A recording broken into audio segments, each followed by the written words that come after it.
नमस्कार। आज हम बात कर रहे हैं पूर्व रेल मंत्री दिनेश त्रिवेदी से और उसकी वजह यह है कि मेरे एक इंटरव्यू में चुनाव प्रचार के दौरान श्री नरेंद्र मोदी ने रेलवे पर बड़ा फोकस किया था। उन्होंने कहा था कि रेलवे भारत की तरक्की का एक मूल आधार बन सकता है, इंफ्रास्ट्रक्चर के मामले में उसकी एक बहुत बड़ी भूमिका हो सकती है। उनके दिमाग में क्या हो सकता है, उनका पॉसिबल एजेंडा क्या हो सकता है, ये सभी लोग जानना चाहते हैं। यात्री भी जानना चाहते हैं, इंडस्ट्री भी जानना चाहती है और मार्केट वाले भी जानना चाहते हैं। इसीलिए त्रिवेदी जी, हम आपसे बात करना चाहते थे, आपने हमारे लिए वक्त निकाला, आपका बहुत शुक्रिया। जब मोदी जी से मैंने इंटरव्यू किया तो यही सवाल पूछा था कि क्या ग्रोथ एजेंडा होगा, तो रेलवे पर उन्होंने बड़ा फोकस किया। क्या वजह हो सकती है? मुझे लगता है मोदी जी ने मेरा रेलवे बजट बहुत ध्यान से सुना होगा, क्योंकि मेरे रेल बजट में हमने कहा था कि सिर्फ हिंदुस्तान के लिए ही नहीं, रेलवे इंजन ऑफ ग्रोथ सिर्फ हिंदुस्तान के लिए नहीं, पूरे दुनिया के लिए भारत की railway would be engine of growth for the world economy. 2.5% कम से कम जीडीपी का ऐड हो सकता है। क्या करना होगा इसके लिए? नहीं, करना ये होगा कि कॉमन सेंस लगानी पड़ेगी, इसमें रॉकेट साइंस की जरूरत नहीं है। आप ममता बनर्जी का विजन 2020 ले लीजिए। मैं समझता हूं बेहतरीन से बेहतरीन यदि कोई दस्तावेज हो तो वो ममता बनर्जी का विजन 2020। उसके बाद काकोडकर कमेटी और सैम पित्रोदा कमेटी। मुझे नहीं लगता है कुछ और ज्यादा करने की जरूरत है, मगर यदि आपको ये लगता है कि रेल को लेकर आप उड़ान भरेंगे तो क्रैश लैंडिंग हो जाएगी। और ये सही है कि आज भारत की रेल सोने की चिड़िया है, सोने की खान है, गोल्ड माइन है। आज हिंदुस्तान का आप एम्प्लॉयमेंट ले लीजिए, आप इन्फ्लेशन ले लीजिए, आप सिक्योरिटी ले लीजिए, डिफेंस, जी, सब रेल पर निर्भर करता है। बिल्कुल। थोड़ा स्पेसिफिक में आए अगर कि ये कह रहे हैं कि हम हाई स्पीड और बुलेट ट्रेन चलाएंगे, तो नई ट्रेन चलाने में जो इन्वेस्टमेंट होगा वो ज्यादा बड़ा होगा, बजाय उसके हम एग्जिस्टिंग को अपग्रेड करें, ये बेहतर होगा। वो क्या चुनेंगे? देखिए, one step at A time. सबसे पहले तो पहला स्टेप क्या होना चाहिए? पहला स्टेप है आपको बेसिक इंफ्रास्ट्रक्चर को मजबूत बनाना पड़ेगा। आपके पास हुनर बहुत है। रेल जैसा ऑर्गेनाइजेशन दुनिया में कहीं नहीं है, मगर यदि रेल को आप तवज्जो नहीं देंगे तो वो बहुत बुरी तरह कहीं ना कहीं चले। और मैं बहुत मायने में आज कहना चाहूंगा कि ये सरकार सफल होगी कि नहीं, रेल पर निर्भर करेगा। और फाइनेंस मिनिस्टर चाहे कोई भी हो, मगर रेल यदि ठीक से पटरी पर चलेगी तो ये सरकार पटरी पर चलेगी। रेल यदि पटरी से डीरेल हो गई तो फिर आगे मैं ये नहीं कहना चाहूंगा कि सरकार डीरेल होगी, मगर तरक्की नहीं होगी। तरक्की के लिए सिर्फ रेल और कुछ नहीं, पहले इंफ्रास्ट्रक्चर। और इतना बेहतरीन इंफ्रास्ट्रक्चर है, इतना लैंड का उपयोग है कि आपका 30% रेलवे की आमदनी सिर्फ लैंड से हो सकती है। बहुत कुछ हो सकता है। आप ये 3 कमेटी के मैंने जिक्र किया, आप 3 कमेटी को देख लीजिए। उसमें क्या है जरा बताएं विस्तार से थोड़ा सा। मैं एक मुंबईकर के नाते ये सोचता हूं, बिल्कुल आप ठीक कह रहे हैं कि पोर्ट ट्रस्ट की जमीनें पड़ी हैं, अगर हम उसको उस तरफ खोल दें, या रेलवे के जो स्टेशंस हैं, सबर्बन स्टेशंस, उनका कमर्शियल इस्तेमाल करना शुरू करें, शॉपिंग सेंटर्स बना दें, हॉकर्स को वहां ला करके बैठा दें, पार्किंग लॉट बना दें। आपको सबसे पहले तो रेल को डीपोलिटिसाइज करना पड़ेगा। आपको रेल बजट मेरा 1 साल का नहीं था, 5 साल का था। प्लानिंग कमीशन और रेल बजट के साथ कोई मेल है ही नहीं, वो होना चाहिए। एक नेशनल रेल पॉलिसी होनी चाहिए। और जहां तक रेल का सवाल है, आपको डीकंजेस्ट करना पड़ेगा, और रेल तभी आपको पैसे देगी। और इसका मतलब नहीं कि यात्री के भाड़ा बढ़ा दें, जरूरत नहीं है। फ्रेट कितनी एफिशिएंटली ट्रैवल करता है। आपका अनाज, किसान जो अनाज पैदा करता है इतने खून पसीने से, वो अनाज मंडी में आते आते कितना दामी हो जाता है, क्योंकि ट्रांसपोर्टेशन। और रेल ऐसा है जो पोल्यूशन भी कम करता है। मतलब रेल आपका बैकबोन है। तो इसमें नरेंद्र मोदी ने एक अपने भाषण में कहा था कि वो शायद मैनिफेस्टो में भी है, एग्री नेटवर्क बनाना चाहते हैं ट्रेन का। इसका मतलब किसान का माल जल्दी से जगह पर पहुंच जाए, यही तो करना है। नहीं, उसके लिए कहना बहुत आसान है। आज जो आप इन्वेस्टमेंट करेंगे उसका नतीजा आएगा 5-10 साल के बाद। जी, ममता जी के समय में और हमारे समय में हमने जो इन्वेस्टमेंट किया था सेफ्टी में, उसका नतीजा आज आ रहा है। यदि आज देखें तो एक्सीडेंट कम हो रहे हैं क्योंकि वो इन्वेस्टमेंट आज काम आ रहा है। आपको बॉर्डर में सोल्जर नहीं जा सकेंगे, आपका मटेरियल नहीं जा सकेगा जब तक रेल बॉर्डर तक ना पहुंचे। रेल हिंदुस्तान का एक चेहरा है। बिल्कुल ठीक है। ये बताएं कि इसके लिए जो पैसा चाहिए होगा वो फाइनेंसिंग कैसे होगी? एफडीआई लाना चाहिए? फाइनेंसिंग सबसे मतलब लीस्ट ऑफ बॉदरेशन है। यदि आप मन बना लेना तो हमने तो बहुत मल्टी नेशनल लोगों से बात की थी। वॉरेन बफेट, उनके साथ भी हमारा कांटेक्ट था। He was interested in investing in rail, but यही है कि आपका ऑपरेशन रेशियो 80 से ऊपर नहीं जाना चाहिए। बहुत मुश्किल काम है। 84 तो हमने कर दिया था, ममता जी ने कर दिया था, मगर उससे ऊपर यदि जाएगा तो rail will not be viable. और उसके लिए मैं फिर रिपीट करना चाहूंगा, यात्री भाड़ा बढ़ाने की जरूरत नहीं है और ना तो फ्रेट बढ़ाने की जरूरत है। तो आपको मूवमेंट बढ़ाने की जरूरत है कि आप जो यदि 1 किलो माल ले जाते हैं, रेल में क्षमता है कि 100 किलो ले जाए। आपकी यूटिलिटी जो है ट्रैक की वो सिर्फ 5% है, हम बताएं, क्योंकि आपका सिग्नलिंग सिस्टम है वो बिल्कुल मतलब पुराने जमाने का है। सिग्नलिंग सिस्टम को हमारे बजट में क्या कि कौन सी नई ट्रेन आएगी ये सब हमने नहीं देखा था। हमने देखा था इंफ्रास्ट्रक्चर कैसे मजबूत किया जाए और कितने पैसे कौन से इंफ्रास्ट्रक्चर में लगेंगे, चाहे वो रोलिंग स्टॉक हो, चाहे वो ट्रैक्स हो, चाहे वो आपका स्टेशन हो। सबके लिए हमने अलग अलग अथॉरिटी बना रखी थी।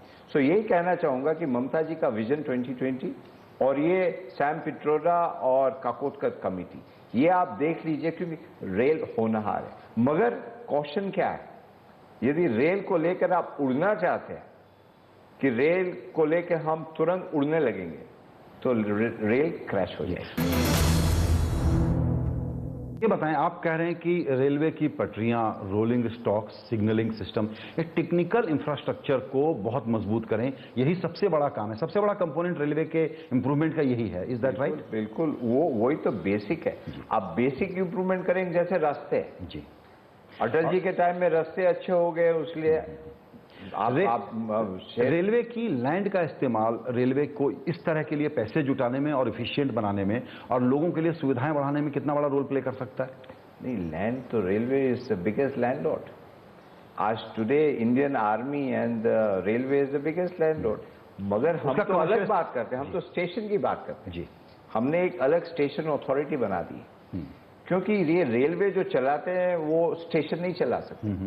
आज यदि आप एक स्टेशन ले लीजिए, एक कोई भी स्टेशन को आप कोई भी आप बिजनेस हाउस को दे दीजिए कि आप ये मेंटेन कीजिए, टिकट में आपको रहेगा चांदनी चौक फलाना, कोई भी आप कमर्शियल नाम दे दीजिए, 100 करोड़ तो पर स्टेशन वो देंगे। और रेल की पटरी के ऊपर आप यदि बिल्डिंग बनाते हैं, इट्स ए अमेजिंग प्रोपोजिशन। तो ये जो एक आर्गुमेंट है, इससे आप एग्री करते हैं क्या कि ये बुलेट ट्रेन की बात इन्होंने कही है, लेकिन उससे ज्यादा जरूरी है एग्जिस्टिंग इंफ्रास्ट्रक्चर को ठीक करना, क्योंकि वो बहुत महंगा इन्वेस्टमेंट है और वो सेकेंड फेज में कर सकते हैं आप। आपको रेलवे के लिए सबसे जरूरी है फ्रेट मूवमेंट, अनाज का मूवमेंट, आपके प्रोडक्ट का मूवमेंट। हम चाइना का उदाहरण देते हैं, चाइना बहुत बढ़ गया रेल, अमेरिका आज है rail freight, passenger train America की खराब है क्योंकि हम एक दूसरा उदाहरण देते हैं। 20 साल पहले चाइना हमसे 15 साल पीछे थी रेलवे में, 15 साल जी। आज हमसे इतनी आगे चली गई है कि उसको कभी नहीं पकड़ पाओगे। हमारे यहाँ बहुत कुछ लैंड का प्रॉब्लम है, एक्सपेंशन करने जाओगे तो लैंड एक्विजिशन का प्रॉब्लम बहुत सारा है, मगर हर चीज हो सकती है। बिल्कुल। आज यदि हिंदुस्तान को तरक्की करना है तो मैं समझता हूं सिर्फ रेलवे, और दोहराना चाहूंगा कि विजन 2020 ममता जी का document, Kakodkar committee, Sam Pitroda committee, इसको लेकर आप और रेलवे को आप प्रोफेशनलाइज कर दीजिए, बोर्ड को प्रोफेशनलाइज कीजिएगा, क्योंकि बोर्ड बहुत ताकतवर है। बोर्ड को आपको प्रोफेशनलाइज करना पड़ेगा और जो सेलोज में है बोर्ड का कोऑर्डिनेशन नहीं है, आपका बोर्ड का कोऑर्डिनेशन करना पड़ेगा और बहुत ही मतलब क्या बोले, बहुत ही अच्छी संस्था है रेलवे, अव्वल नंबर की, आर्मी से भी कहीं ज्यादा शायद अच्छी। अभी नए गवर्नेंस स्ट्रक्चर की भी बात हो रही है। एक चर्चा रहती थी कि रेल का बजट अलग क्यों आता है, आगे चलते हुए भारत सरकार के खर्चे में एक ही हिस्सा बन जाए या ये अलग चले वो ठीक है? उसमें कोई फर्क नहीं पड़ता है, ये सब बातें होती है, कोई फर्क नहीं पड़ता। बजट अलग करो, ये करो, रेल को आप, रेलवे जो उसका जो एक अपना ढांचा है, रेलवे में यदि आप कह रहे हैं कि और ज्यादा इंडिपेंडेंट कॉर्पोरेशन की तरह से चलाना ज्यादा बेहतर होगा। वो भी जरूरत नहीं, प्रोफेशनलाइज करना जी। आप अपना हुकूमत उस पर बिल्कुल रखिए। हम नहीं चाहेंगे कि रेलवे प्राइवेटाइज हो जाए। रेलवे प्राइवेटाइजेशन बिल्कुल अभी आपका समय नहीं आया। उसीलिए हमने कहा कि आप यदि लंबी उड़ान तुरंत करना चाहोगे तो क्रैश। ये आपका क्वेश्चन है कि प्राइवेटाइजेशन वाली लंबी उड़ान अभी हमने कहा कि अभी रेलवे के जो होनहार है ना, उसमें यदि आप बहुत ज्यादा ये बताएं कि बिना प्राइवेटाइजेशन के इतना पैसा, जिस इंफ्रास्ट्रक्चर को आपने इंप्रूव करने की बात की, वो बिना प्राइवेटाइजेशन के और बिना एफडीआई के संभव है, आप ये कह रहे हैं क्या? नहीं, प्राइवेटाइजेशन कहाँ करना है। आप फ्रेट मूवमेंट में कर सकते हैं, अभी भी है, उसको बढ़ा सकते हैं। आप कहाँ प्राइवेटाइजेशन, क्योंकि ये एक ऐसा सवाल है कि उसका उत्तर बहुत सिंपल नहीं है। आप ये कह रहे हैं कि एक पॉलिटिकली सेंसिटिव इशू है और नई सरकार को थोड़ा सा केयरफुल चलना होगा, बिट्स एंड पीसेस करना है। और रेल को आप किस प्रकार संभालेंगे जी, आपकी सरकार उस पर निर्भर होगी जी। एफडीआई के बारे में आप अपनी राय साफ करें। कोई फर्क नहीं पड़ता है, एफडीआई की जरूरत नहीं है रेलवे में। ओके, रेलवे अपने आप में सक्षम है, पैसे उठा सकते हैं, बहुत सक्षम है। हम बता रहे हैं आपको, हमने रेल को बहुत करीब से देखा है। अच्छा, आप जो प्रायोरिटी बता रहे हैं, क्या वो इमीडिएट डायरेक्टली जॉब क्रिएट कर सकता है रेलवे द्वारा या ये इनडायरेक्ट जॉब क्रिएट? हम आपको उदाहरण देते हैं। जर्मनी जब रिसेशन में था, ऑटोबान्स बने थे और उस समय उस हुकूमत जो थी, उसका नाम मैं नहीं लेना चाहूंगा, उसकी वाहवाह हुई थी। आज आपका रेलवे सबसे बड़ा एम्प्लॉयमेंट जनरेशन होगा। डायरेक्टली यदि एक एम्प्लॉयमेंट होता है, इनडायरेक्टली 50 एम्प्लॉयमेंट होगा। और रेल ही सब कुछ है, हम बता रहे हैं। और जैसे मैंने कहा कि मोदी साहब ने शायद मेरा रेलवे बजट और ममता जी का बजट बहुत ध्यान से सुना होगा, और प्रायोरिटी सही जगह पे, उनकी रेल की प्रायोरिटी सही जगह पे है। और मैं समझता हूं, मैं प्रधानमंत्री होता तो रेल खुद अपने हाथ में रखता। इतनी रेल की अहमियत है। तो ये बताएं, चूंकि उन्होंने इसकी चर्चा की है तो ये एक स्पेकुलेशन के रीम में है, लेकिन शायद संभव है कि मोदी जी अपने पास रख लें। हम यदि होते तो अब ये हम एक जूनियर मिनिस्टर रखते रेल चलाने की, डे टू डे, मगर प्लानिंग के लिए। और सबसे बड़ी अड़चन प्लानिंग, आपकी बात, आप दूसरी बात बताएं, सबसे बड़ी अड़चन प्लानिंग में कहाँ आती है रेलवे में, पता है? Planning commission. प्लानिंग कमीशन को रेल से अलग रखो। सबसे बड़ा हर्डल मैंने जो फेस किया है वो प्लानिंग। आप ये एक रिकमेंडेशन दे रहे हैं नई सरकार को साफ तौर पे कि प्लानिंग कमीशन के हर्डल, प्लानिंग कमीशन को रेलवे से बिल्कुल दूर रखो। तो रेलवे अपना प्लान प्लानिंग कमीशन से बेहतर कर लेता है। बिल्कुल, रेलवे अपना बजट रखे, अपना प्लान रखे, सब कुछ करे, सबको दिखाए, और पार्लियामेंट से पास करना है ना। बिल्कुल, यहाँ लोगों की सब कुछ पास होता है, प्लानिंग कमीशन कहता है कि it is not commercially viable. अरे भैया, कमर्शियली वायबल नहीं होगा सब कुछ। एक और जो व्यू है, इसको आप कितना प्रैक्टिकल मानते हैं कि जितना ट्रांसपोर्ट का सेक्टर है, जितने मंत्रालय हैं रेलवे के अलावा, उन सबको एक जगह लाके एक ट्रांसपोर्ट मंत्रालय बनाया जाए, जिसमें रेल भी हो, सिविल एविएशन भी हो, वाटरवेज भी हो और हाईवेज भी हो? खिचड़ी मत करो, हर चीज का अपना अपना एक रोल होता है। ये होगा आज से 20 साल के बाद। आज अभी हम लाइफ साइकिल में आप यदि आज वो करने जाओगे ना, तो मैंने कहा ना कि you want to take off with railways. Railway को अपनी पटरी पे रहने दो। रेलवे को यदि आप रनवे में रखोगे तो ना तो टेक ऑफ होगा, ना तो पटरी रहेगी।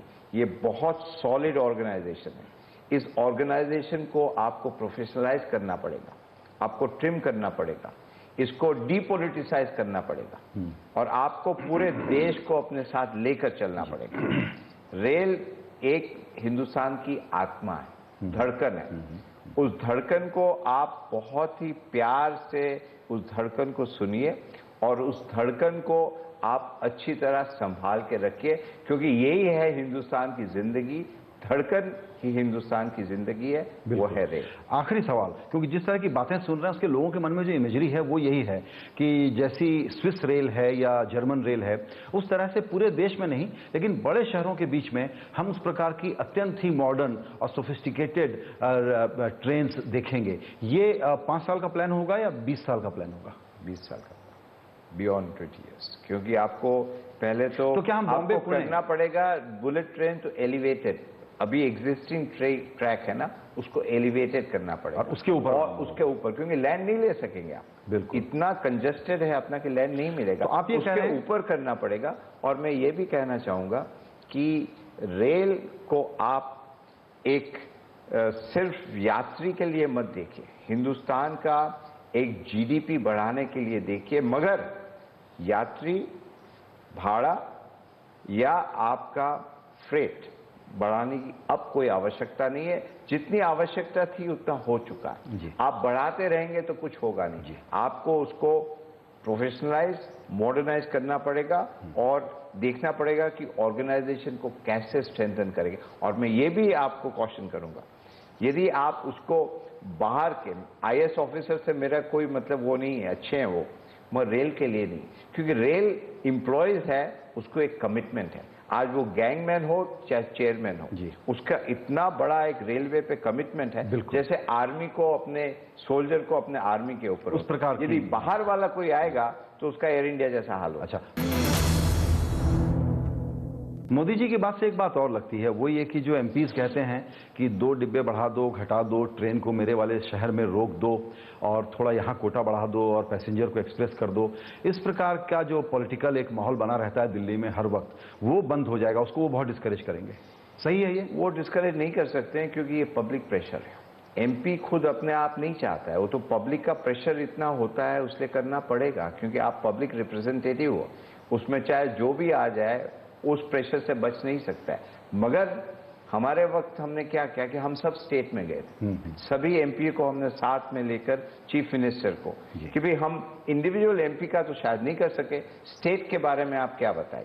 और दूसरी बात हमने ये भी कही थी कि ये जितनी सबर्बन रेलवेज है, जैसे मुंबई है, चेन्नई है, कलकत्ता है, उसको आप डिसेंट्रलाइज कर दो, उसको आप स्टेट पे सौंप कह रहे हैं, अलग बिजनेस यूनिट बना सौंप तो स्टेट को दे दो। हाँ, हमने तो पृथ्वीराज जी से बात भी की थी कि आपकी जो महाराष्ट्र की, बंबई की सबर्बन है, लेट द मुंबई रन, जैसे बेस्ट रन करते हैं उसी प्रकार रन करो, क्योंकि आज बस का भाड़ा। आप ये कह रहे हैं कि ये सरकार के विचाराधीन ऑलरेडी एक प्रस्ताव है, मैंने ये प्रस्ताव दिया था, स्टेट्स को दे दो, अभी ठंडे बक्से में है कि पता नहीं, कोई चाहे तो एक्टिवेट कर सकता है। मैंने ये कहा था क्योंकि आपका बंबई का बस का भाड़ा लीजिए तो होगा मान लीजिए 10 रुपया, रेल का भाड़ा उसी डिस्टेंस में होगा तो 50 पैसे होगा, मतलब ये नहीं हो सकता है। तो आप सबर्बन में दे दीजिए, क्वालिटी इंप्रूव कर सकते हैं, एयर कंडीशन कर सकते हैं, ज्यादा आप डिब्बे बढ़ा सकते हैं, जो भी आपको मर्जी कर सकते हैं, और रेल के ऊपर इसका असर नहीं होगा। रेल भले उसको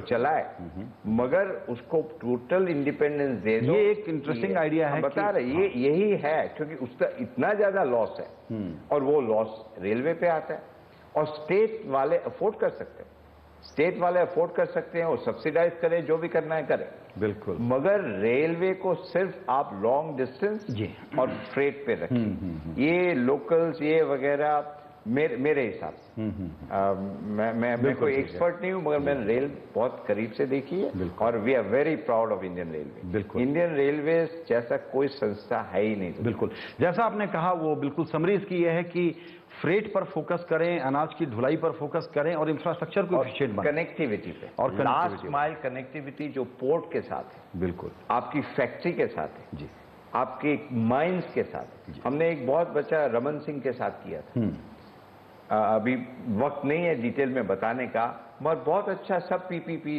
उसमें स्टील अथॉरिटी आ गई, कोल इंडिया आ गई, रेलवेज आ गई, स्टेट आ गए, सब ने पार्टनरशिप करके, क्योंकि लास्ट माइल कनेक्टिविटी चाहिए। बिल्कुल, तो हम लोग इंतजार करते हैं कि ये क्या लेके आएंगे, उसके बाद फिर आप ही के साथ में बैठ के एनालिसिस करूंगा कि इनका रेलवे का एजेंडा कैसा है। और मैं शुभकामनाएं भी भेजना चाहूंगा नई सरकार को, क्योंकि हम सब चाहते हैं, चाहे सरकार किसी भी हो, मगर देश आगे बढ़े, सबकी उन्नति हो, सबके पास स्वास्थ्य हो, शिक्षा हो, तो शुभकामनाएं। बिल्कुल, और एक फेलो गुजराती होने के नाते फॉर्मल या इनफॉर्मल सजेशन देना ही चाहिए आपको।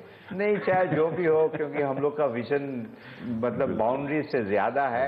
ये देश सबसे बेहतर है, यहाँ जितना टैलेंट है दुनिया में कहीं नहीं, और इस टैलेंट को रोक के रखा गया है। तो आशा करते हैं कि सब टैलेंट आ जाए और हम लोग पॉलिटिकल पार्टी से अब ऊंचे उठकर बिल्कुल कहीं ना कहीं पूरे देश के नेशनल कंसेंसस के तौर पर काम करें। नहीं तो हम लोग पॉलिटिक्स में क्यों हैं? बिल्कुल, क्योंकि ये सवाल आपने पॉलिटिक्स पर अंत में आ गया है, तो आखिरी सवाल बिल्कुल छोटा सा जवाब चाहूंगा सर, कि जिस प्रकार का चुनाव प्रचार और माहौल चला था, पहले एक संभावना थी कि मोदी जी और ममता दी तो आपस में बात करके कुछ तरीका निकाल लेंगे, लेकिन अब लगता है कि बिल्कुल ही एक दूसरे से 36 का आंकड़ा है और ममता इस अगले 5 साल में एक मुख्य विपक्षी स्वर के ही रूप में रहेंगी। इन दोनों में कोई हाथ नहीं मिल सकते। देखिए, ममता जी हमेशा देश के बारे में सोचेगी और आखिर में अपना प्राइड एंड प्रेजुडिस नहीं है, और देश के बारे में जो भी सही निर्णय होगा और उसमें अपना निजी तो कुछ होता नहीं है, लेकिन एक बुनियादी जो सवाल होता है, बुनियादी सवाल होता है,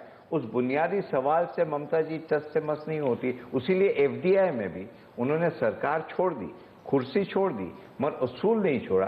तो असूल के आधार पर ममता जी चलेगी और उसी असूल के आधार पर जो देश के लिए अच्छा होगा वही ममता जी करेगी। लेकिन 10% प्लस वोट शेयर के साथ कांग्रेस और लेफ्ट की जो परिस्थिति है उसको देखते हुए आपको लगता नहीं कि अगले असेंबली में बीजेपी पश्चिम बंगाल में बहुत ही आक्रामक रूप से प्रवेश करने वाली है असेंबली चुनाव के लिए?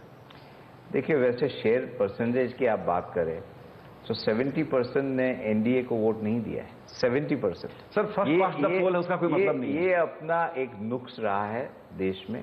कम से कम इस नुक्स को कहीं ना कहीं हम लोग को किस प्रकार से ठीक करेंगे वो मुझे पता नहीं, और आज मुझे नहीं लगता उस चर्चा का विषय है। आज तो जो जीता वो सिकंदर और बधाई के पात्र है और बधाई दे। और यही है कि एक अपने हिंदुस्तान में हर मजहब के, हर कौम के, हर जात के लोग रहते हैं। हम लोग को सबको मिलकर चलना चाहिए, और यही चले तो रेल अपनी पटरी पे चलेगी, वरना डी रेल हो जाएगी। बिल्कुल। दिनेश भाई, इस बातचीत के लिए आपका बहुत शुक्रिया। Thank you so much. बहुत बहुत शुक्रिया।